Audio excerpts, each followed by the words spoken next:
In the middle of the deadliest conflict in human history, the most aggressive and foul-mouthed general the United States had ever produced managed to completely annihilate an elite German army group, stall Adolf Hitler's greatest defensive strategy, and secure the most important military invasion of the 20th century without actually stepping foot on the battlefield or firing a single bullet. General George S. Patton is remembered as a man of blood and guts, a commander who believed in relentless forward momentum and the overwhelming application of armored firepower. Yet his greatest victory of World War II was achieved using nothing but rubber, canvas, fake radio signals, and his terrifying reputation. To understand how one man's ego and aggressive aura managed to fool the most sophisticated military machine in Europe, you have to look inside the incredibly paranoid and highly logical minds of the German High Command in the months leading up to D-Day. By early 1944, the Germans knew the Allied invasion of Europe was coming. They just didn't know exactly where or when, but they were absolutely certain they knew who was going to lead it. German intelligence, the Abwehr, alongside top field commanders like Field Marshal Erwin Rommel and Gerd von Rundstedt, had spent years analyzing Allied military leadership, and they had come to a very specific and ultimately fatal conclusion regarding the hierarchy of enemy generals. They looked at the British commander Bernard Montgomery and saw a man who was overly cautious, a general who would only attack when he had overwhelming numerical superiority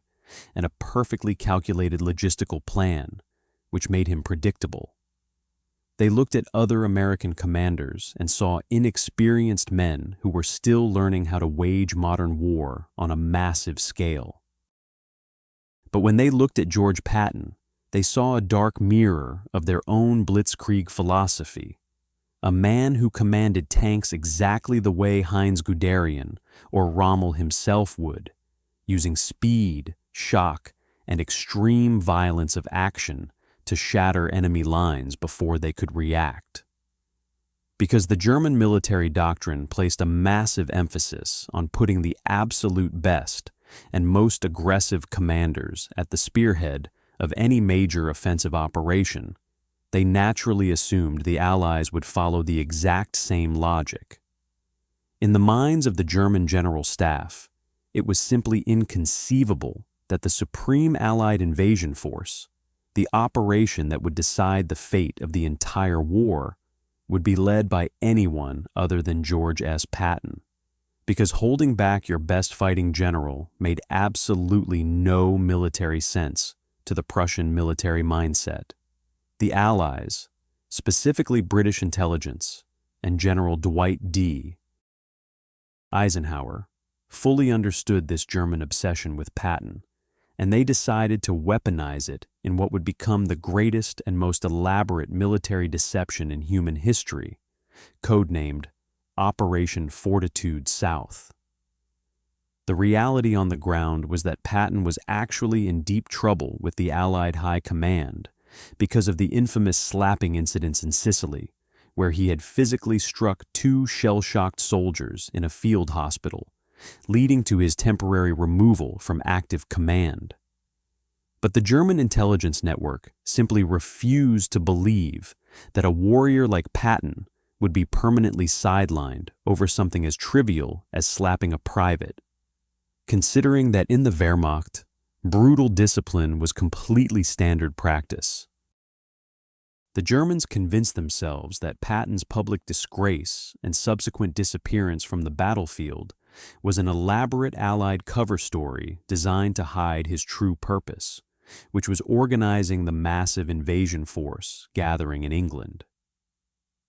Eisenhower and the intelligence officers of the London Controlling Section saw this massive German cognitive dissonance and realized that if the Germans believed Patton was secretly building an army, they should simply give them exactly what they were looking for. This is how the 1st United States Army Group, commonly known as FUSAG, was born out of thin air, becoming a massive, heavily armed, and totally fictional Phantom Army, commanded by George Patton himself. The location chosen for this Phantom Army was the southeastern coast of England, directly across the English Channel from the Pas de Calais in France, which was the narrowest point of the channel and the most logical, strategically sound place for an invasion to occur. The Germans had heavily fortified Calais because any general looking at a map would choose it as the shortest route to the heart of Germany, and by placing Patton's fake army directly across from it, the Allies were playing right into Hitler's confirmation bias. Building a fake army required much more than just drawing symbols on a map. It required creating a physical and electronic illusion so massive and detailed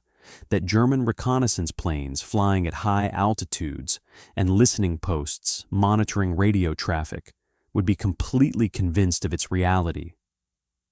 The Allies enlisted set designers from the Hollywood film industry, theater technicians, and specialized camouflage units to build entire armadas of inflatable rubber Sherman tanks,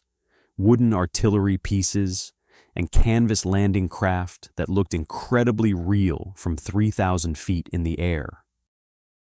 If a German spy managed to get a photograph from a daring reconnaissance flight, they would see perfectly organized armored divisions waiting in the English countryside, never realizing that underneath those canvas covers were empty frames made of 2x4s and pumped full of air. But visual deception wasn't enough to fool the seasoned analysts of the Abwehr, because a real army generates an enormous amount of noise, logistical footprint, and radio traffic, which meant the Phantom Army had to sound exactly like a massive military machine preparing for war. The Allies set up hundreds of radio transmitters, broadcasting meticulously scripted fake conversations between non-existent battalion commanders, requesting fuel deliveries, complaining about the weather, and organizing troop movements for divisions that only existed on paper. They even had sound engineers playing massive phonograph records of tanks grinding through mud and heavy machinery operating, broadcasting the noise through massive speakers into the night, so that any German spies operating near the coast would hear the unmistakable sounds of a mechanized army preparing to load onto transport ships. At the center of this massive theater production was George Patton himself, who was highly frustrated by being sidelined from the real fighting, but played his role as the ultimate decoy with absolute perfection, knowing that his mere presence was freezing hundreds of thousands of German soldiers in place. Patton traveled extensively throughout southeastern England, making highly visible public appearances, visiting fake military headquarters, taking his bull terrier Willie for walks in prominent areas, and ensuring that German informants constantly spotted his legendary customized Jeep with its prominent command stars. The British double-cross system, which had successfully captured and turned almost every single German spy operating in the United Kingdom, continuously fed reports back to Berlin detailing Patton's movements, confirming that he was highly active, incredibly confident, and personally inspecting the massive invasion force gathering opposite Calais. The most famous of these double agents, a Spaniard named Juan Pujol Garcia, operating under the codename Garbo, sent hundreds of detailed, highly convincing messages to his German handlers, painting a terrifying picture of Patton's fusag preparing to unleash hell on the Pas de Calais. The psychological trap was so perfectly constructed that it completely hijacked Adolf Hitler's strategic thinking, reinforcing his deeply held belief that the Normandy landings, whenever they occurred, would simply be a preliminary diversionary tactic meant to draw German forces away from the real target. When the actual D-Day invasion finally launched on the morning of June 6, 1944, and thousands of Allied soldiers began storming the beaches of Normandy under heavy fire. The German military apparatus was suddenly paralyzed by the ghost of George Patton. Down in the French countryside, Field Marshal Rommel and his commanders were desperately trying to hold the line against the overwhelming Allied onslaught, realizing very quickly that this was not a small raiding party, but a massive, sustained invasion that required the immediate deployment of the powerful German panzer reserves to push the Allies back into the sea. But those critical panzer divisions, along with the massive and heavily armed German 15th Army, were sitting idle in the Pas de Calais, hundreds of miles away from the brutal fighting in Normandy, staring at an empty ocean and waiting for an enemy that was never going to arrive. Rommel and von Rundstedt frantically contacted the High Command, begging Hitler to release the 15th Army and the Panzer Reserves to reinforce Normandy before the Allies could secure their beachheads, arguing that if they didn't counterattack immediately with everything they had, the entire Western Front would inevitably collapse. But Hitler, surrounded by his sycophantic advisors and staring at intelligence reports heavily manipulated by the Phantom Army's radio chatter, vehemently refused the request, confidently declaring that Normandy was a trap designed to leave Calais defenseless. Hitler looked at his maps and pointed directly at the southeastern coast of England, insisting that the real invasion force, the massive army commanded by the man they feared the most, George Patton, had not yet moved, and he was not going to fall for Eisenhower's obvious diversion in Normandy. This staggering strategic paralysis lasted not just for a few hours or days, but for several crucial weeks, giving the Allied forces in Normandy the precious time they needed to secure the beaches, offload their heavy equipment, establish artificial harbors, and build an unstoppable logistical footprint on the European continent. By the time the German High Command finally realized they had been the victims of the most sophisticated deception in military history, the damage was completely irreversible. The Allies had broken out of the Normandy hedgerows, and the window to push them back into the English Channel had permanently closed. The sheer irony of the situation was that the German army's intense respect for Patton's tactical genius had directly caused their strategic downfall, as they had essentially outsmarted themselves by refusing to believe that the Allies would ever relegate their best tank commander to a decoy role.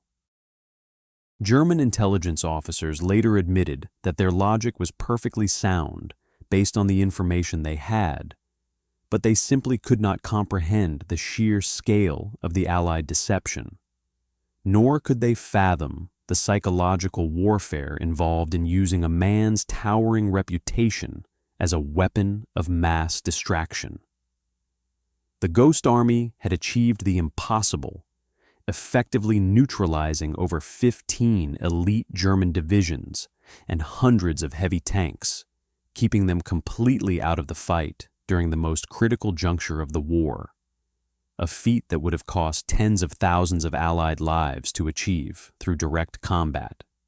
When George Patton finally did arrive in France a month after the initial D-Day landings, taking command of the very real and highly lethal United States Third Army, the illusion dissolved, and the Germans were forced to face the horrifying reality of the man they had spent months dreading. But because of the success of Operation Fortitude South, Patton was not facing the impenetrable, fully reinforced Atlantic Wall at Calais. Instead, he was unleashed into the open French countryside against a heavily depleted and disorganized German military that had wasted its best reserves waiting for a phantom. Patton's subsequent breakout from Normandy and his lightning-fast race across France, covering vast distances and encircling massive numbers of German troops, perfectly demonstrated why Hitler and his generals had been so terrified of him in the first place, proving that their initial assessment of his aggressive genius was entirely accurate. He pushed his tanks so hard and so fast that his own supply lines struggled to keep up with his relentless advance, tearing through the German rear echelons with a ferocity that left the retreating Wehrmacht in a state of absolute panic and complete logistical disarray. Yet, as incredible as his physical campaign across Europe was, military historians often argue that his greatest contribution to the victory in Europe wasn't the territory he conquered or the hundreds of thousands of enemy soldiers his Third Army captured, but rather the immense psychological shadow he cast across the English Channel. In the brutal mathematics of war, where victory is usually paid for in blood, steel, and devastating destruction,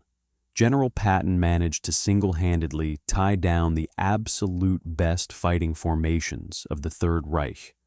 armed with nothing but canvas structures, sound systems, and the terrifying weight of his own name. The destruction of the German 15th Army's operational effectiveness without firing a single shot remains a masterclass in psychological warfare, proving that sometimes the most devastating weapon you can deploy against an enemy is their own deeply ingrained fear and their desperate need to find logic in the chaos of global conflict. It stands as a chilling reminder that in modern warfare, the battle for the mind can be just as lethal as the battle on the ground, and that an army of ghosts, commanded by the right man, can alter the course of history just as effectively as an army of steel.